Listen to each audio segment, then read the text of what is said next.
പടക്കത്തി ഭഗവതി അത്ഭുതകരവും അതിശയപരവുമായ സങ്കല്പ വിശേഷമുള്ള തെയ്യക്കോലമാണ് പടക്കത്തി ഭഗവതി. ശ്രീപാൽ കടലിൽ നടുവിൽ വെള്ളിമാൻ കല്ലിനരികത്ത് ഒരു വെള്ളിശംഖും ശംഖിനരികത്ത് ഒരു ഈയോ കരിമ്പനയുമുണ്ട്. 7 വയസ്സുള്ള കരിമ്പനക്ക് 7 മടലിന്മേൽ 8 തിരുളുകളുണ്ട്. 7-ാം തിരുളിന്മേൽ 7 പൊന്മുട്ടകൾ. അതിൽ 6 മുട്ടകളും ഉടഞ്ഞു ചിതറി 6 മലകളിലായി പറന്നു ചെന്ന് വീണു. 7-ാം മുട്ടയുടഞ്ഞ് ദൈവക്കരുവായി. ഈ ദൈവകന്യാവ് 5-ാം വയസ്സിൽ വിദ്യാരംഭം കുറിച്ചു. 7-ൽ കാതുകുത്തി വളർന്നു വന്ന് മെയ്തിരണ്ടു. മംഗളകല്യാണത്തിന് പൊന്നാങ്ങളമാരും വന്നു ചേർന്നു. മംഗളകല്യാണമായ തിരുണ്ട കല്യാണത്തിന് ഇറച്ചി വേണം. ആങ്ങളമാർ അമ്പും വില്ലുമേന്തി നായാട്ടിന് പുറപ്പെട്ടു.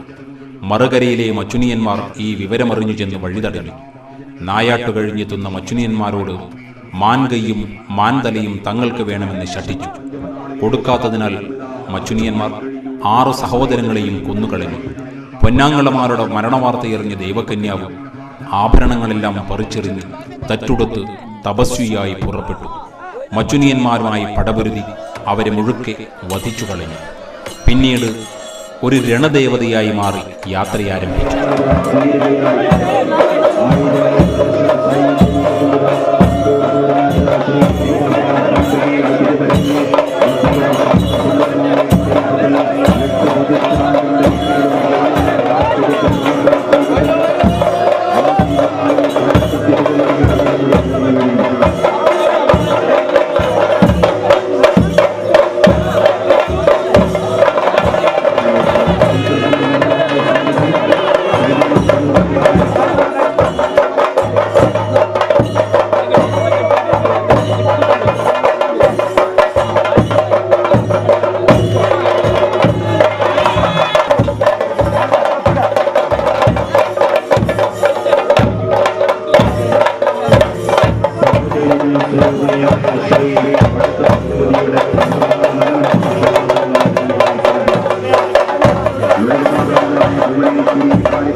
തുളുനാട്ടിൽ തുളുച്ചേകവരോട് പൊരുതി തുളുതാടിയും മീശയും കൈക്കൊണ്ടു. നെല്ലുകുത്തും പങ്ങാട്ടിയോട് പൊരുതി ഉലക്കയും മുറവും കൈക്കലാക്കി. തുളുത്തീയനോട് പൊരുതി ഏറ്റുകത്തിയും തളപ്പും സ്വന്തമാക്കി. മുറ്റമടിക്കുന്ന പണ്ടാട്ടിയോട് പൊരുതി ചൂലും ചാണകക്കലവും സ്വായത്തമാക്കി.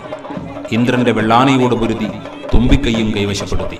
വില്ല്, ശരം, മാൻതല, മാൻകൈ, കടുത്തില, ചേടകവാൾ, വെൺമഴു, കട്ടാരം, ശൂലം, തോക്ക്, കലപ്പ, ഉരൽ എന്നിങ്ങനെ 18 ആയുധങ്ങളും കരത്തിലേന്തി താടിയും മീശയും വെച്ച് അർദ്ധപുരുഷ സങ്കല്പത്തിലുള്ള ഈ ദേവത ദിശ തിരിയാൻ സംശയിച്ചു നിന്നൊടുവിൽ വടക്കുദിശക്ക് പുറപ്പെട്ട് വടക്കത്തി ഭഗവതിയായി.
പടക്കത്തി ഭഗവതിയുടെ പുരാവൃത്തം വിചിത്രമാണ്. ആര്യർ നാട്ടിൽ പിറന്നു വളർന്ന ഈ ദേവത കോലത്തുനാട് കാണുവാനുള്ള മോഹത്താൽ വിശ്വകർമാവിന് വരുത്തി. മരക്കലം പണിതൊരുക്കി മരക്കലമേറി 108 കടന്ന് എടത്തൂരേക്ക് വന്നു ചേരുകയും ചെയ്തുവത്രേ. നിലയൻകടവത്ത് പടിഞ്ഞാറ്റയിലും തുരുത്തിയിലും രാമവില്യം കഴകത്തും പടക്കത്തി ഭഗവതി വന്നു ചേർന്നു. തൃക്കരിപ്പൂർ ചക്രപാണി ക്ഷേത്ര പ്രതിഷ്ഠയുമായി ബന്ധപ്പെട്ട് പരശുരാമനെ എതിരിട്ട പരാക്രമിയെ വധിക്കാൻ സഹായത്തിനായി പരശുരാമനൊപ്പം പടയ്ക്കെത്തിച്ചേർന്നവളാണ് ഈ ഭഗവതിയെന്നും ഭക്തജനങ്ങൾക്കിടയിൽ വിശ്വാസമുണ്ട്.